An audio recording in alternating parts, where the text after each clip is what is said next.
We're here in David Ward's shed, asking a few questions that have been submitted to us on Twitter and Facebook over the last week. And we'll start with a question from Dave Gult, Twitter Snapshot58. What is the main element you look for in a landscape? I don't know that there is a single main element. That's quite a difficult question. You could prioritise it, maybe. Can I prioritise? I look for simplicity of form, I suppose, because I have this strong propensity to simplify, to distill, because I think that's one of the essences of photography. It's about distilling the chaos and complexity of the world down into something that's more kind of an essence to present to people. I like strong colours. Well, not strong colours necessarily, but probably a simpler palette, I suppose. I like colour contrast. But really, I suppose what I look for is something that intrigues me. Is this what jumps out at you when you're wandering around? Is it? Do things jump out generally? Sometimes they do. I mean, I suppose the vistas and things are more obvious. They jump out a bit more. When I'm looking for detailed stuff, I might wander around for 20 minutes, half an hour, 3/4 of an hour, just looking at things without a camera out. I'll probably take the pack off, stick it on the ground somewhere, and just wander around until I find something that kind of appeals. Is it generally an instant, ooh, or do you have to work something like generally? I know generally it's going to be different. Sweeping generalisations are always good and all of that. Yeah, I think there'll be an initial kind of seed of a reaction that's probably quite strong, and then I'll see whether I can make that work as a photograph. Structure it. Yeah, because quite often you come across what I like to call subject failure, where you can't actually condense that in what you can see into a photograph, or perhaps you can't get the depth of field in the right place, or the plane of focus, or whatever. So sometimes I might spend 20 minutes, half an hour trying to make something work, and then just decide, no, leave it, walk away from it. It looks like we're actually answering Anthony Evans' Facebook question, which is, what is David's process for investigating, scouting new locations? New locations. Well, that's it. I kind of think that everywhere's a new location every time I go, even if it's somewhere I've been before, because I will avoid trying to shoot the same things again. Yeah. So you don't generally go back and think that one's I'll get next time. Very rarely. I mean, there was a shot I just did in Norway, which I'd taken a picture in a boat shed last time, and there were some nets and there was a big vat and stuff, and there's a little bit of birch bark on the floor. And when I got back from it last time, I thought, oh, I wish I'd just done a detail of that little bit of birch bark and the bit of rope. So I did. I went and shot it this time. But do you know? Honestly, I think that's the only time in about 3 or 4 years that I can remember that I've actually done that. I've gone back and. So typically, it has to be a reaction. Yeah. I think you once described it as stream of consciousness photography. Yes. Yeah. Because it's I'm trying to be as open as I possibly can. I mean, I suppose that's part of the process. To Minor White, I quoted this a lot of time. Minor White said that we should be as open to possibilities as a piece of unexposed film, on which you could record any image. And I try and be in that receptive state. So that's not intellectualizing. That's. Do you ever go in and say, right, I'm looking for this sort of picture? No, I don't. No, not really. I look to see what fascinates me. Yeah. So it really is just letting your brain open. So I mean, I might see lots of things that are quite obvious and would make nice photographs, and sometimes, if it's really begging to be taken, I might take it. But quite often I would reject those because I would feel that they were too obvious. Yeah. And I would look for something that was more unusual. And I'd carry on staring until I find something, or until I decide that there isn't anything in that place that fulfills that need in me, I suppose. I mean, it's not always that way, but I suppose that's my That's my preferred way of working. I presume that's what you enjoy as well. Yeah, I like solving. Well, I suppose what I'm doing is almost I'm deconstructing things, because I make images that that when somebody looks at it afterwards, they find it difficult, or at least some of my images, they find it difficult to work out what it was that I've shot. Yeah. So in a way, I'm kind of deliberately deconstructing the things in front of the lens and making them in a way that makes them harder to understand. Or, I mean, that's one of the things I do. One of the things that I do is just about, I love the beauty of light. So if I can find something that has beautiful light, even if it's quite illustrative, if it has wonderful light, I'll still shoot it. And I'm still absolutely in love with light, which is, it's one of the two pillars of photography. Yeah. There was somebody online. I'll just go off on a tangent for a second. I'll try not to go off on tangents too much. That's okay. Was saying that, complaining that some people say composition is the key part of photography. And you see that your other pillar, would you say it's light and composition, or light and time? Light and time. Those are the two ingredients things you of can play with. photography. Yeah. Composition is, well, I wrote a piece in the last issue, didn't I, about rule of thirds, and I composition is just a formal way of describing how human perception works. I think a formalised way of trying to describe ingredients of human perception. Yeah.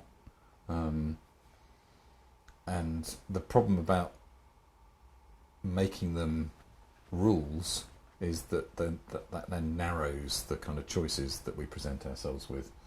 And if you can try and be more open to different approaches, then you're more likely to make more interesting photographs, I think. I'll come back off that tangent for a second. Ken Hoyle asks, it's David Langan asks, what are your thoughts regarding the single image versus series project portfolio of connected images? I think I suppose the single image, you have no guaranteed interpretation of the image. You have no guaranteed way of knowing what that image means. But when a viewer is presented with it, they can't know what you were trying to say in that image. And as soon as you start to create a series, there is a possibility that you might describe a wider notion with a series of pictures, because people will make connections between the different images. So a series is a better way of making a narrative, I suppose. And by narrative, I don't mean a story in the sense of a documentary story. I mean, I just think the narrative might be a mood piece. It doesn't have to be a descriptive piece in the sense of a story like a documentary does. I think that I make accidental series, and I think most photographers make accidental series, in that we have areas of interest that we keep returning to. So we keep shooting similar subjects because they interest us, or maybe similar light because it interests us. It doesn't have to be the subject. It might be the play of light. Might be widely different subjects. But so I think if you look at a wide body of work from a particular photographer, I think you get more idea about what they're about in terms of what they're trying to say with their photography. So when you're picking pictures for your website or an exhibition, will you sometimes reject a intrinsically beautiful single photograph for one that's more appropriate for the collection? Yes, definitely. I mean, certainly in the exhibitions that I've done up in London at the Oxo, very, very strong single images can sometimes skew the whole thing. So some of my favourite images got left out because they didn't balance with everything else. Yeah. So you were trying to recognise some of those maybe subconscious themes in your own work to go together. Yeah. I mean, both those sets of exhibitions were about intimate landscapes. There were no vistas in them really. Actually, there was the odd vista, but it didn't look like a vista. And it's very important, I think, when you have an exhibition, and an exhibition is effectively a series, I think, that that they hang together stylistically, but they also should hang together in terms of their intent, in terms of what you're trying to bring across in your photography. So I think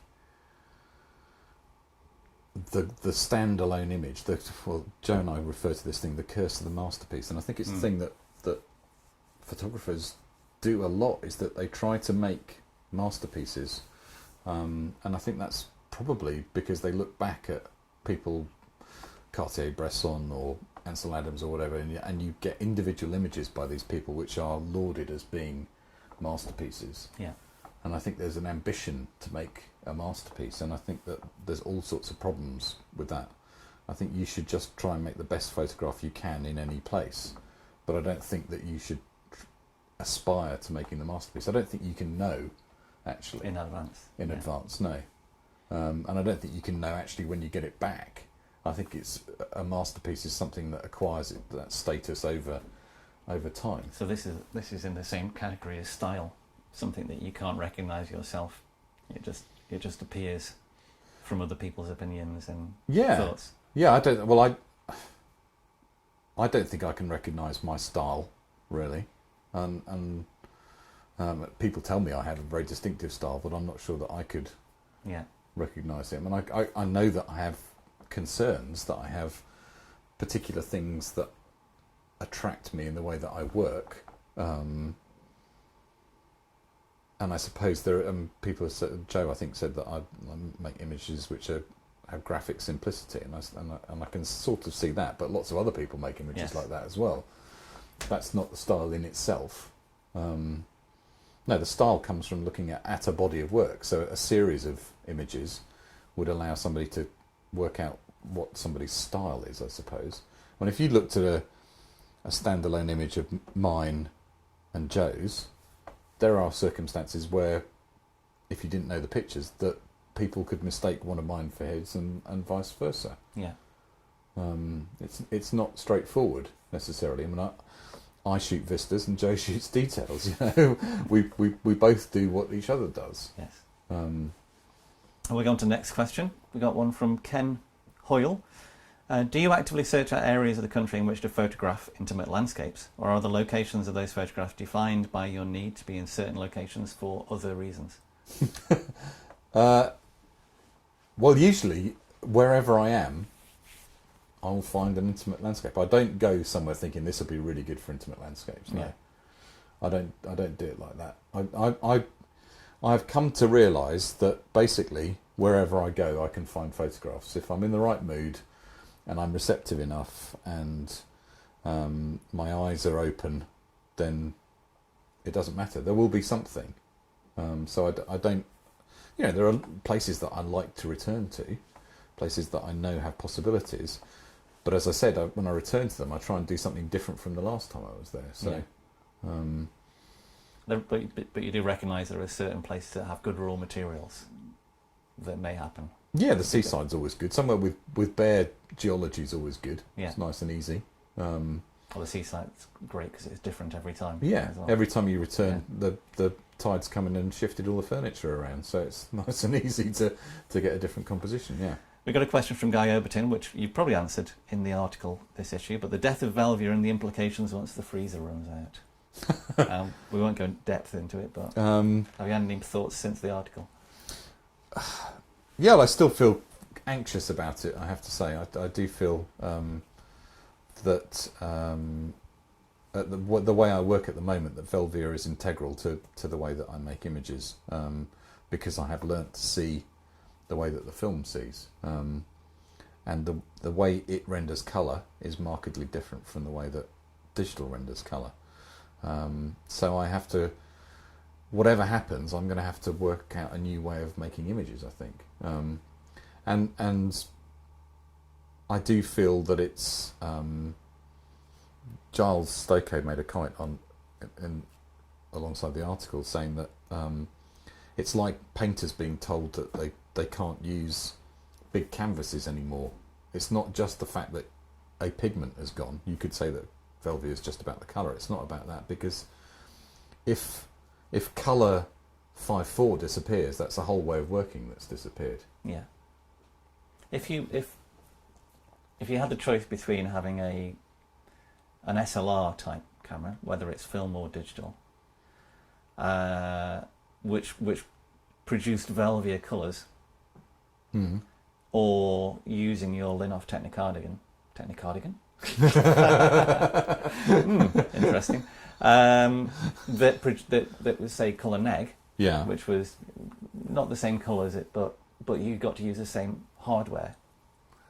Which would you tend to? Do you enjoy using the hardware and the process, or is it more about the end result? I don't know that you can divide them. That's the problem. I suppose if I had to choose between the two of them, I would choose the hardware, because the camera, it's not.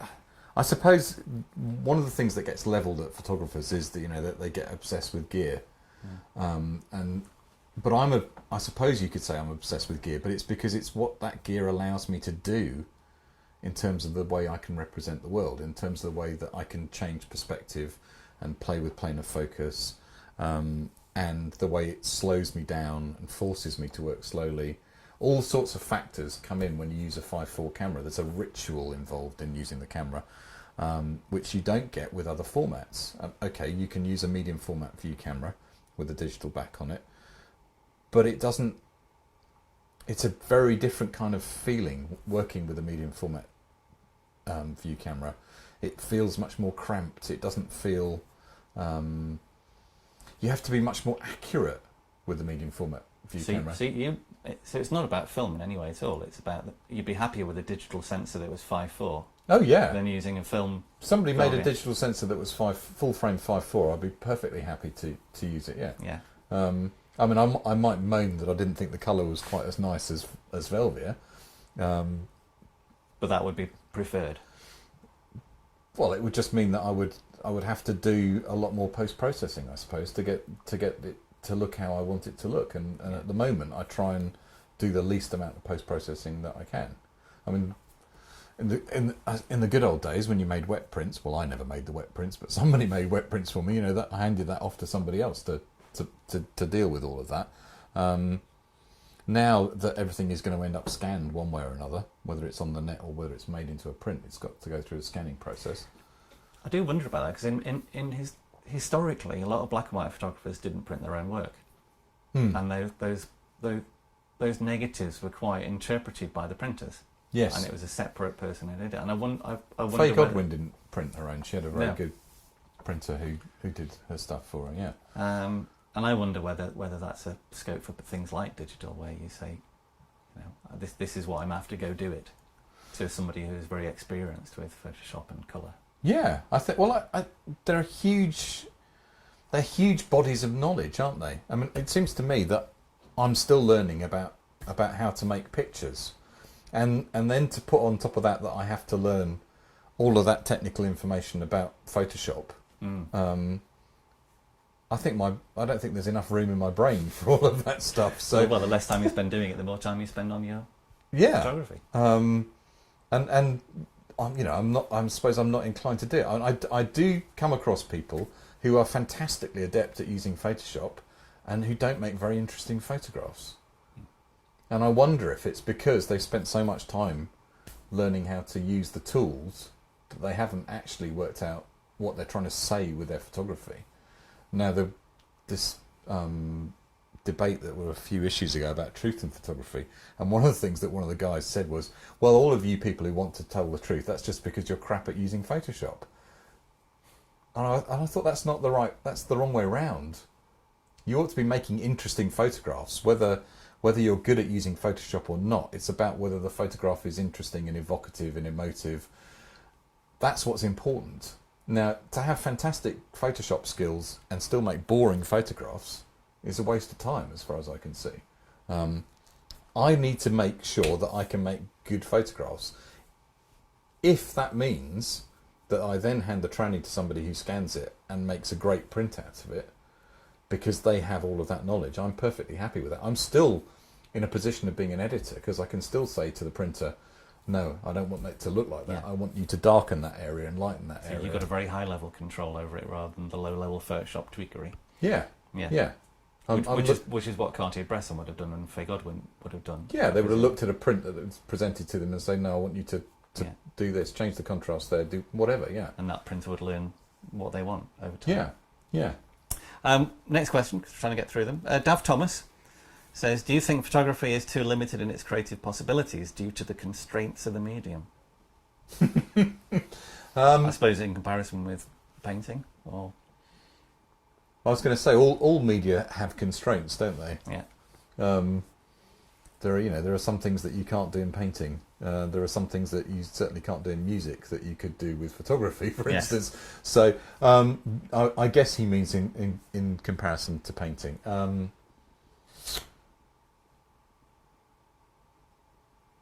I don't think it's too limited. No, I think there's a huge range of possibilities. I think what's suggested to people as being how they ought to approach it, especially with landscape photography, is quite often quite limited. So the representational. Yeah, and I think that most people's level of ambition is to be representational. It's not to move beyond representation into evocation, I suppose. And I think that's quite sad, because I think if you look at great photographers throughout history, the reason they're great photographers is predominantly because they've made pictures that are evocative or emotive. Yeah. Not because they described something brilliantly, because they were the most technically capable photographers, Yeah. but because they could somehow encapsulate a mood, and that's the important thing, I think. And within that, the whole point about visual media, I suppose, is that they all have to refer back to how we as humans understand the world. And so the real limiting factor is that. Yeah. Not anything else, I don't think. Doug Chinnery asks, well, first of all, he says your compositional skills are breathtaking, which I'm sure you're happy about. And do you feel that good compositional skills are a gift, or can they be learned? This is a debate that I come back to quite often with people. I had a chat with clients on a recent Norway tour about this. I think that it's learnt, but I've been told by people that there's an element of talent, shall we say, involved in it. I don't think that, because I know how bloody hard I worked at trying to make pictures, Yeah. and how many years it took me before I could make pictures that satisfied myself and intrigued or inspired other people, and that took me a very, very long time. I don't think there's anybody who comes out of the box who can make amazing photographs straight away. I think it is learning. Yeah. And it comes down to the thing that Richard was writing about in the last issue about 10,000 hours, how much time you spend learning how to do it, and the difference between somebody who's competent and somebody who's good. It's like the difference between somebody who can play the piano and somebody who's a concert pianist. You know, the concert pianist has practiced and practiced and practiced, and they get better and better and better the more they do it. So perhaps some people's rate of learning is slower than others. That's Yeah. really the differentiating Yeah, factor. I think there's definitely people learn at different rates. Yeah. And I think I was actually quite slow. I mean, I look at people who come on workshops who acquire a level of ability much faster than I did. Okay, I mean they're getting pushed along the way, I suppose. Yeah. But they still they go forward faster than I did, and I wonder, is that speed of learning mistaken for talent sometimes? Yeah. Because people seem to appear fully formed. Yeah. Almost. Well, it's a classic thing in the music industry, isn't Yes. it? Somebody's an overnight success. Well, actually, no, they spent 15 years, nobody'd ever heard of them. Yeah. And then suddenly they became an overnight success when somebody discovered them. But they've been doing it for a long time. Yeah. Another one from Doug. Do you scan your own images? And if so, have you got any tips for good scanning? No and no. No, I don't scan mine. Well, I'd scan a few on a flatbed for the You preview them. for the web. Yeah. But if I want a print done, I would definitely get somebody else to scan it. My level of skill with scanning is not particularly high. I know what I want it to look like, but I don't know how to achieve that technically. And David Wistance has done most of yours down Yeah. at Isle of Wight, hasn't he? Yeah, he does most of my prints, and we have a fairly good kind of level of communication over that. I'll just chat with him, maybe on the phone, or maybe I'll see him and say how I want something to look. And very rarely has it not been right kind of first time. Yeah. So he has a good feel for it. Yeah. And I think that relationship, you were talking about other photographers where they have a relationship with a printmaker. I think that's a way to kind of multiply your creativity, to use somebody else's ability on top of your own. Yeah. And I think there's just not enough time to learn it all. I remember going down to see David, and he had this book called Real World Sharpening. You must. Bruce Fraser. Yeah. I've seen it, yeah. 300 pages Yeah, on just- how to just sharpen on sharpening. things. Yeah. And I'm thinking, my life's too short to read that. When I'm sure, for somebody like David, it's fantastically useful. Yeah. I'd never come across deconvolution sharpening until I spoke to him. And I, what the hell's that? There's all sorts of stuff, and it's important to have those skilled people. One of the things that digital has done for us, I think, a disservice that digital has done, is that it's made people think that they have to be able to do all of it. Yes. Yeah. I know a lot of long-time photographers have complained about that. Yeah. Because they used to just do the photography. Yeah. Now they're photographers, scanners, printers, manage the workflow, Yeah. etc., etc. And I don't see any problem in concentrating your efforts on getting the image. Why do you have to be brilliant at all of those things? If by concentrating your effort on getting the image you make better images, that's more important, I think, than being a jack of all trades and a master of none. Yeah. And I think that there's a real danger of being that in the digital world. The question from Joe Wright: if you had a time machine, which would be good, which one person period, photographic or otherwise, would you want to visit? Well, we'll say photographic, and then otherwise after. I suppose I'd like to go back and meet Edward Weston. I think he was probably a bloody difficult person, a bit of an arse. He was a misogynist. As long as he got on with you, then. Yeah, I don't know that he would have got on with me. I don't know that he got on with very many people. No. But it just would have been interesting to meet him, to try and get inside his head, because he was a fantastically creative individual. Yeah. Yeah, and if you met Weston, you probably would have bumped into Adams and all the rest of them along the way as well. So it would have been quite. Yeah. That was an amazingly creative period. Yeah. Stieglitz, Steichen, Adams. Yeah, 30s through to the early 60s, I think was the golden age in lots of ways. Certainly in landscape photography. I mean, Yeah. things changed so enormously, and so many new ways of looking at things were kind of discovered by that bunch of people. And we're still standing on their shoulders. We're still kind of following in their footsteps, or whatever metaphor you want to use. So I think that's probably where I'd want to go. Frank Montague asks, did you learn to see, and if so, how? We've already obviously gone through that a little bit, but how did you learn to see? How did you learn the compositional skills and balance? And How did I learn? I don't know. I think one of the things that occurs to me is that I taught myself.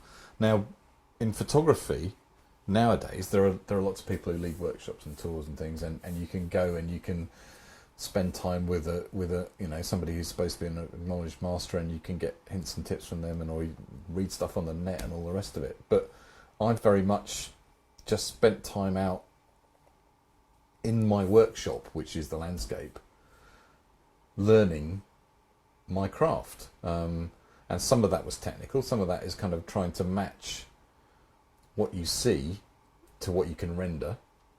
Because when you start out, you see things and you don't have a possibility of rendering them, because you've got the whole visualizing results. yeah, you just don't have the skills to do that.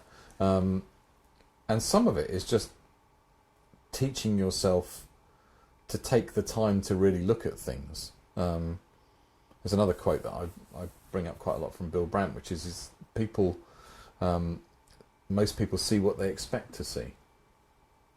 And I think what I had some point, I don't know, 10, 12 years ago, 15 years ago. So, I started photographing in 1978. So about halfway through that period, I realised that what I needed to do was actually to take the time to really see things for what they were and not for what I expected them to be. Yeah. So this is, I think it's Stephen Shaw talked about a mental model that people carry around of pictures and what things look like and what photographs look like. Yeah, we all do that, and in fact, part of that is what informs a photographer's style. Yeah. My mental model of what the world looks like is what underlies my style of photography. Yeah. But I think it's still a case of trying to be as open to as many different ways of looking at things as you can, and I often use the metaphor of if you look at a word long enough, it disassociates, it splits up into separate letters, and then it doesn't look like you spelt it right. If you cut and paste a word a lot of times, and you go, no, it can't be spelt like that, surely. Yes. You can do that visually. You can do that by just staring at something for long enough. And then you start to really see the connections between different parts of it. You remove the things as objects. You remove the things as their description.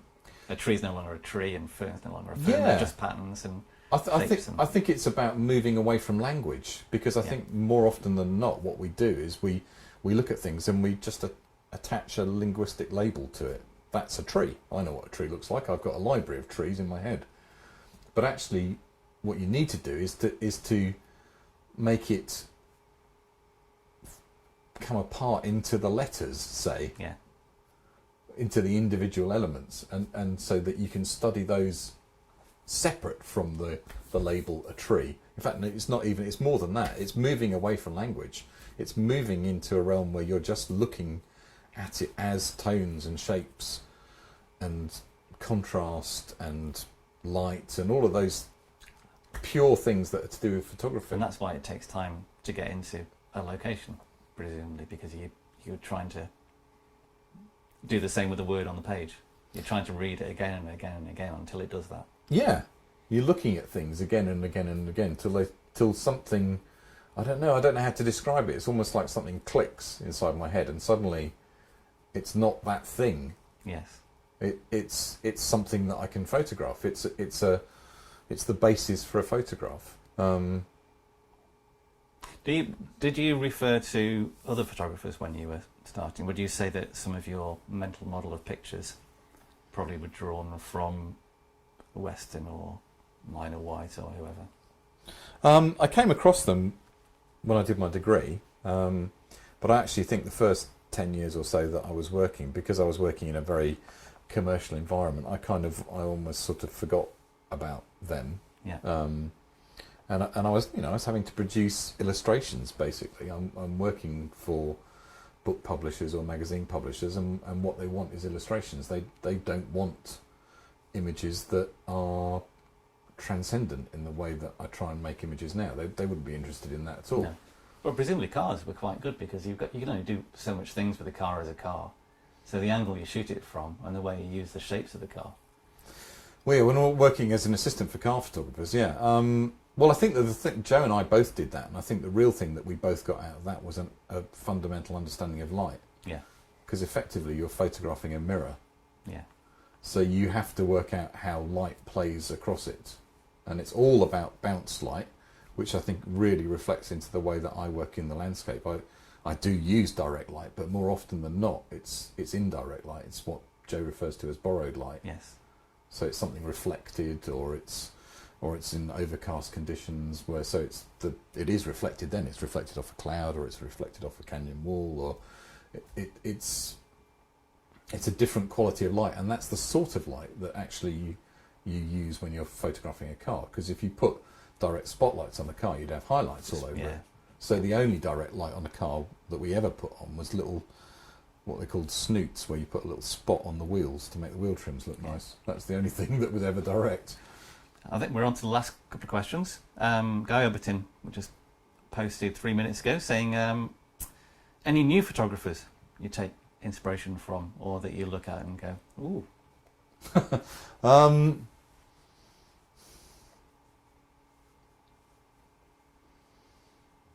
I can't think of anybody off the top of my head. That's awful, isn't it? I shouldn't I? I mean, I come across people on tours and workshops, and I look at their work, and I think it's fantastic. And some of the people that have been featured recently on Landscape, and Mel's work. I mean, she's only been doing 5/4 for what, 5 or 6 years or something, and I think I love her photography. I think it's interesting actually that there aren't very many women photographers in landscape. No.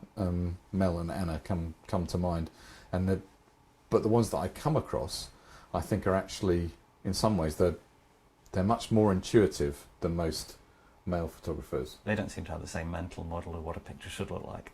No, so they do what feels right. Yeah. Yeah. I love Nigel Halliwell's work. He's one of those people that I can look at his photographs and I just think, how did he see that? And I'm always fascinated by people who that comes across, and I think that's a really interesting thing. Last couple of questions. Yeah. When is Landscape Within being republished? It needs to be republished, and I'm hoping to bring out an ebook edition, and I've been saying that for about 18 months now, because I think the rights have reverted to me, and it would be a very useful thing for it to be out there. Yes. I have seen that it's selling for ridiculous sums from time to time on Amazon. Oh, yes. Bet you wish you kept a box of them there. Yeah, I wish I had a box of them, yeah. One of the things that I'd like to do, actually, if I republished it, is I probably would change quite a lot of the photographs. There's probably about 30 or 40% of the photographs that I would now swap out. I think of the books a bit like manifestos. I write the text, and the images were never shot for the text. They were images that I already had. But I actually think that the next book along probably has images more appropriate than the first set of text. Because one of the things that happens when I write is it sort of crystallises how I'm feeling, and it makes it much more concrete. And I think that is reflected back into my photography. Right, final questions. Light over water. Hamish Roots says llamas or alpacas. Llamas. Yeah. David Breen says, what's your favourite pickle? Piccalilli. Piccalilli. And Dav Thomas says, why isn't he following him on Twitter? Why aren't you following him? Why aren't I following? I haven't got my head around Twitter yet. I need to get my head around Twitter. When did I join it? 6 months ago, something like that. You're a Facebook man, aren't you? I quite like Facebook because I find it easier to have the conversation, I suppose, on Facebook. I really like the conversation. I like to have comments from people, and I like to interact. That's what I loved when I used to blog regularly, and it's what I like about writing stuff for On Landscape, is that you get that feedback afterwards. I think one of the horrible things about being a writer, when you write written word in a physical book, is you don't really know what people are thinking about it. Yes, it's a one-way street, isn't it? Yeah, and I like to, because I think that conversation informs my thinking, and it changes maybe what I think. I don't think my ideas are set in concrete. I listen to what people say, and they will change how I think about things. So Twitter, my real problem about Twitter is, as I've ably demonstrated in this interview, I'm quite verbose, and Twitter limits 140 characters. 140 characters. Not going to happen, is it? No, it's not. No, not very often anyway. Yeah. Well, thank you very much for that, and I'm sure everybody's. Well, thank you for the answers. Thank you, Tim. Thank you.